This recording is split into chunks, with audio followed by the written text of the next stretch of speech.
Pemirsa, 14 anggota TNI yang melakukan pengeroyokan terhadap warga di depan Mapolres Jakarta Pusat diperiksa oleh Pom Jaya. Pengeroyokan diduga merupakan aksi balasan.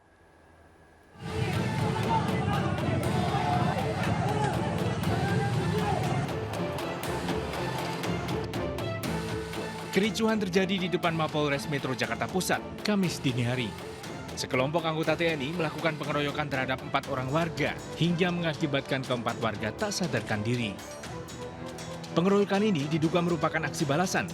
Sebelumnya seorang prajurit TNI, Prada Lukman, dianiaya warga di kawasan Pasar Cikini pada Rabu sore. 3 pelaku penganiayaan terhadap Prada Lukman telah ditetapkan sebagai tersangka. Ada pedagang yang memiliki anak seorang TNI, kemudian bersama Prada Lukman ini datang ke rumahnya Odi gitu ya. Kemudian terjadi cekcok mulut, diteriakin maling, akhirnya warga keluar melakukan pengeroyokan, 4 orang berhasil melarikan diri, 1 Prada Lukman ini karena motor tertinggal akhirnya menjadi korban pengeroyokan warga. Ya, kita akan hukum maksimal seberat-berat ya, pasal penganiayaan, mungkin juga akan berakibat pada pemecatan dan sebagainya. Dari Jakarta, Rani Sanjaya, iNews melaporkan. Memilukan seorang anak disabilitas di Banyuwangi, Jawa Timur menunggui jasad ibunya selama 4 hari di dalam kamar. Warga pun terpaksa membuka paksa pintu rumah karena bau menyengat.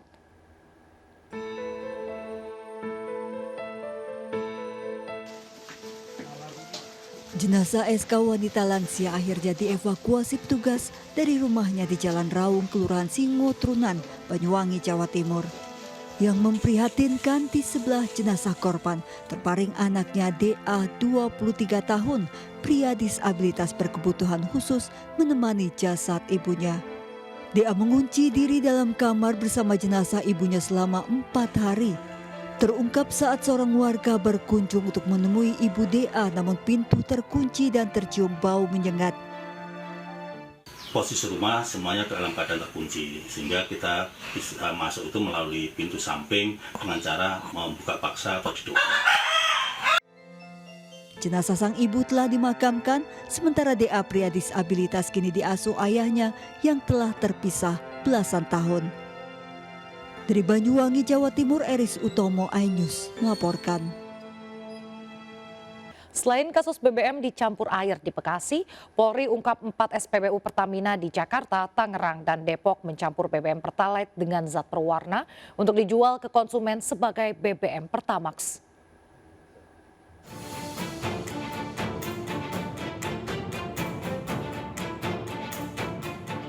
Mabes Polri kembali mengungkap penyimpangan penjualan BBM di SPBU Pertamina.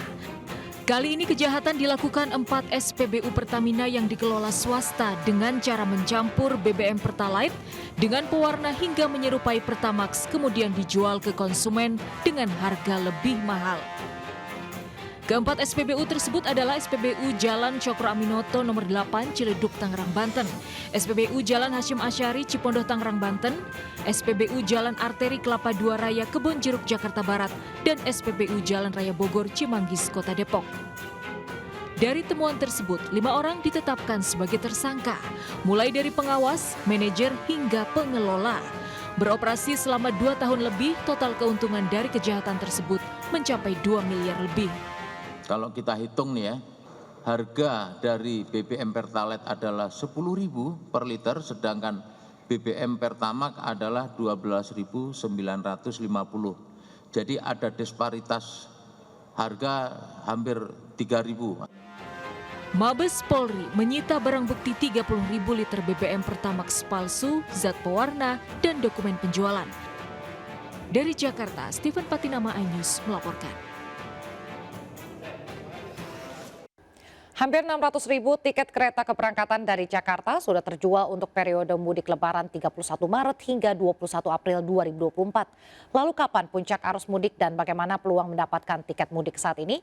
Sudah ada Disti Arifa di Stasiun Pasar Senen. Disti, silakan dengan laporan Anda. Ya, halo Raisa. Saat ini saya berada di Stasiun Pasar Senen Jakarta, di mana pada hari ini terpantau sudah mulai terjadi kepadatan oleh masyarakat yang akan melakukan perjalanan menggunakan kereta api untuk melakukan mudik ke kampung halamannya. Memang diprediksi arus mudik sendiri ini terjadi pada tanggal 31 Maret hingga 21 April. Namun nampaknya masyarakat ini sudah mulai mengawali mudik mereka karena memang pada pekan ini adanya libur panjang sehingga dimanfaatkan masyarakat untuk lebih awal melakukan aktivitas mudik. Dan terkait ketersediaan tempat duduk di periode masa angkut lebaran yakni pada tanggal 31 Maret hingga 21 April nanti, dari KAI Daob 1 Jakarta ini menyediakan sebanyak lebih dari 957.000 tiket atau rata-rata perharinya ada sebanyak lebih dari 43.000 tiket, dan hingga saat ini sudah habis terjual sebanyak lebih dari 595.000 tiket yang kalau kita rata-ratakan perharinya ini adalah 27.000 tiket, sehingga ini sudah tidak banyak lagi yang tersisa pada periode tersebut, yakni diantaranya kurang lebih ada sebanyak 369.000 tiket. Kemudian dari KAI Daob 1 Jakarta ini juga menyampaikan bahwa puncak arus mudik sendiri ini terjadi pada tanggal 8 April 2024 nanti, yang mana pada tanggal tersebut tercatat sebanyak lebih dari 41.000 tiket yang sudah terjual. Kemudian disusul pada tanggal 9 April yang di tanggal itu sudah laku terjual sebanyak lebih dari 40.000 tiket. Sehingga dihimbau ini kepada masyarakat yang akan melakukan perjalanan menggunakan KA untuk menghindari tanggal-tanggal tersebut, dan dihimbau agar melakukan perjalanan pada tanggal 31 Maret hingga tanggal 3 Maret karena pada tanggal tersebut masih tersedia sebanyak kurang lebih 40% hingga 61% ketersediaan tempat duduk. Demikian Raisa. Terima kasih Disti atas laporan Anda, selamat bertugas kembali. Pemirsa, selain pemudik kereta, lonjakan pemudik pesawat juga terjadi di hari ini bertepatan dengan libur panjang akhir pekan. Sejak pagi tadi, ribuan calon penumpang pesawat tiba di Terminal 2 Bandara Soekarno-Hatta untuk mudik dan berlibur. Antrian terjadi di counter check-in dan ruang tunggu bandara. Memanfaatkan libur panjang, pemudik mengaku sengaja pulang lebih awal, menghindari lonjakan harga tiket pesawat di periode puncak lebaran. Tujuan favorit mudik dan liburan diantaranya Surabaya, Medan, dan Bali.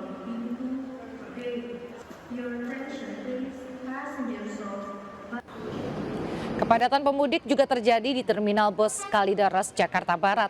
Para pemudik memilih pulang lebih awal untuk menghindari kepadatan dan lonjakan harga tiket.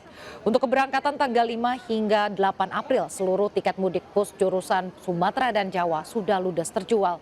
Sejumlah PO Bus akan menyediakan armada tambahan seiring prediksi kenaikan jumlah penumpang jalur darat saat mudik lebaran tahun ini.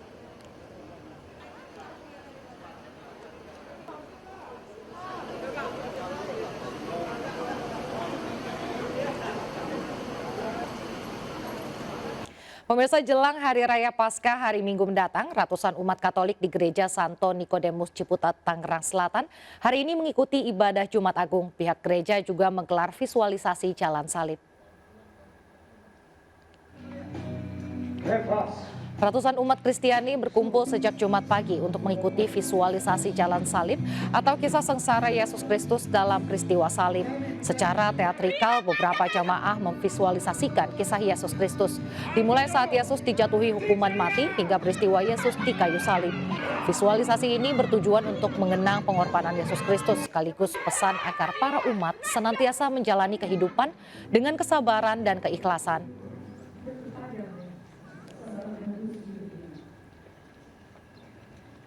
Karena keberanian Veronica, setitik kesegaran, dan karena keberanian itu pun. Pemirsa, kami ajak Anda ke Little Bangkok di Pasar Tanah Abang yang menjadi surganya berburu baju lebaran. Sejak pagi tadi, pembeli ramai memadati Little Bangkok berburu baju muslim.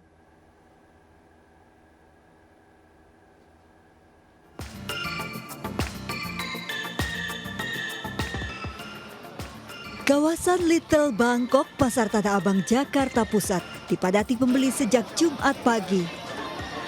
Pembeli berburu baju muslim untuk lebaran serta mukena. Terutama yang diburu itu gamis dan kaos-kaos, apalagi gamis kan untuk sholat id, yang mungkin mau kena, yang pokoknya banyak deh buat beli sanak saudara juga di kampung. Aku jual gamis karena udah mau deket hari lebaran, jadi aku jual gamis raya. Gamis raya itu kayak begini. Modelnya biasa aja, cuman ada pita, cuman polosan, ada yang motif semuanya. Ini yang aku pakai juga. Selain busana muslim, baju-baju impor dari Thailand dan Cina juga banyak diminati pembeli. Keramaian pengunjung Little Bangkok diperkirakan akan terus bertambah hingga H-3 Lebaran. Dari Jakarta, Aulina Iyasha, Iriansyah Wahyudi, iNews melaporkan. Pernah diuji sakit menahun, seorang pebisnis muda sukses dengan usaha klinik kesehatan. Doa dan ridho ibu kunci meraih keberhasilan. Berikut kisahnya dalam seputar Ramadan bisnis muslim milenial.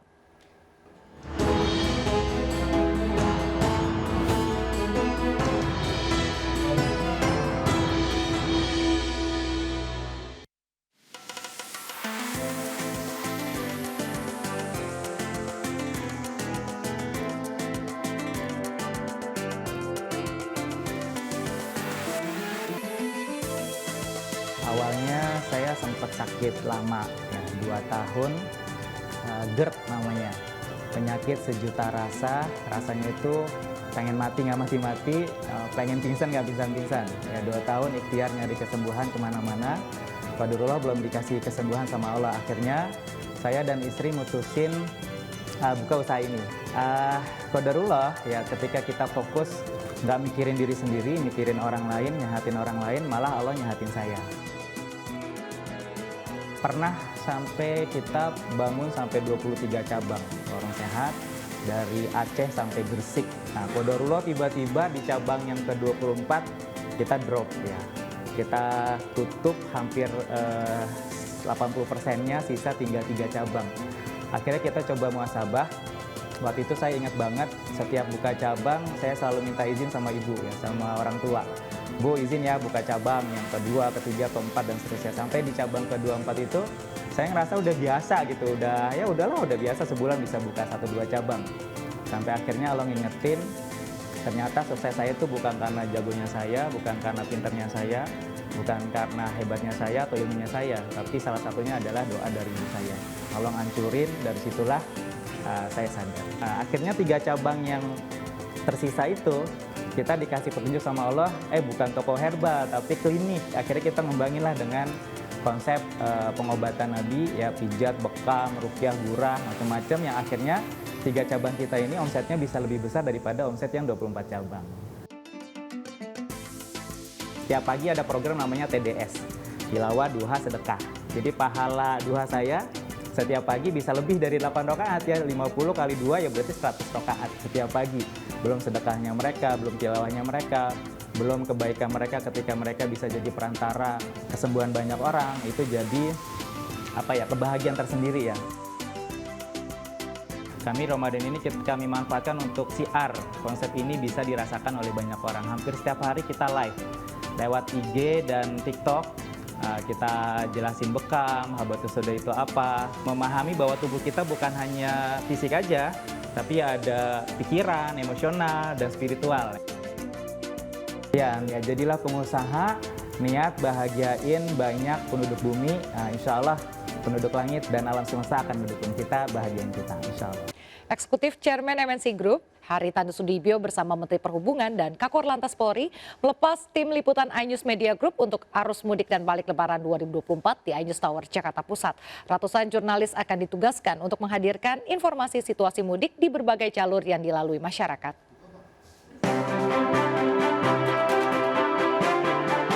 Sebagai bagian dari CSR MNC Group, melepas ratusan tim liputan iNews Media Group untuk membantu memaksimalkan pelaporan informasi seputar mudik kepada masyarakat. Hadir dalam pelepasan tim liputan mudik 2024, Eksekutif Chairman MNC Group Haritanu Sudibyo, Menteri Perhubungan Budi Karya Sumadi, serta Kakor Lantas Polri Irjen Pol Aan Suhanan. Liputan mudik ini bagian dari CSR MNC Group ya, jadi Corporate Social Responsibility yang melibatkan semua media, iNews Media Group. iNews TV sendiri, RCTI, MNC TV, GTV, sama channelnya ada Sino News TV. Jadi semua terlibat, kami kerahkan 120 orang, kru, jurnalis yang untuk meliput supaya masyarakat itu bisa tahu apa yang terjadi di lapangan ya, di jalan secara visual maupun secara pemberitaan. Sinergitas antar pemerintah dan jajaran Polri juga dikerahkan untuk memberikan kelancaran mudik di berbagai moda yang digunakan. Kita ingin membuat mudik kali ini baik seperti arahan Presiden, dan sekali lagi saya sampaikan bahwa kita punya tagline yang merupakan doa ya, mudik ceria penuh makna. Sejak awal kita selalu berkoordinasi ya, berkolaborasi dengan seluruh stakeholder, terutama dengan Kementerian Perhubungan. Kita sudah memetakan titik-titik rawan ya, titik rawan kemacetan, kecelakaan, sehingga kita sudah siapkan skema-skema pengelolaan arus lalu lintas sesuai dengan pemetaan kita. Diproyeksikan akan ada 193 juta kendaraan yang melakukan mudik hingga diperlukan skema pengelolaan arus mudik dan arus balik 2024 untuk menjamin keselamatan pemudik. Informasi yang diberikan tim liputan Ainus Media Group diharapkan turut membantu suksesnya pengelolaan arus lalu lintas mudik 2024. Dari Jakarta, Esra Ambarita, Fakih Satrio, Ainus melaporkan. Pilih santan yang ada hatinya, Sasa Santan Omega 3 dan Sasa Tepung Bumbu Viral bervitamin dan bermineral kembali menyapa konsumen dalam gelaran event Tablik Akbar di tahun 2024 di Kota Semarang, tepatnya di lapangan RTH Tengaran. Acara yang sukses digelar oleh Ainus Media Group di tahun lalu ini kembali dihadirkan di 4 kota besar Indonesia serta disiarkan secara langsung untuk meramaikan suasana bulan Ramadan di tengah masyarakat. Sebagai rangkaian acara, tausiah dari para ulama Indonesia disajikan untuk memberikan berbagai inspirasi dan pencerahan kepada masyarakat untuk makin meningkatkan kualitas beribadah. Karena Al-Quran ini petunjuk, maka kita harus selalu membuka peta dalam kehidupan kita. Penampilan dari musisi ternama tanah air dalam segmen konser ngabuburit semakin menambah keseruan gelaran acara ini. Harusnya aku yang bisa. Pilihan santan yang ada hatinya, Sasa Santan Omega 3 dan Sasa Tepung Bumbu bervitamin dan bermineral hadir dalam acara sebagai wujud komitmen untuk mewujudkan Ramadan sehat di tahun 2024. Cooking demo sajian khas bulan Ramadan juga disuguhkan untuk mengedukasi masyarakat akan pentingnya penggunaan produk sehat berkualitas seperti Sasa Santan Omega 3, santan sehat Indonesia dengan kadar kolesterol 0% yang mengandung kebaikan omega 3, baik untuk jantung, kesehatan otak, meningkatkan daya ingat, dan daya tahan tubuh. Acara ini diharapkan dapat menjangkau lebih banyak masyarakat dan memberikan manfaat yang lebih luas dalam memberikan inspirasi dan motivasi untuk meningkatkan kualitas ibadah dan berbagi kebaikan di bulan Ramadan. Sasa Tepung Bumbu Viral ciami tenan, soalnya punya Platinum Care Plus yang bikin vitaminnya nggak hilang pas digoreng. Goreng aja jadi semakin sehat. Sasa Tepung Bumbu Viral bervitamin dan bermineral. Aja lali ya, biar tetap sehat selalu pilih santan yang ada hatinya. Sasa Santan Omega 3 masakan udah pasti lezat dan sehat.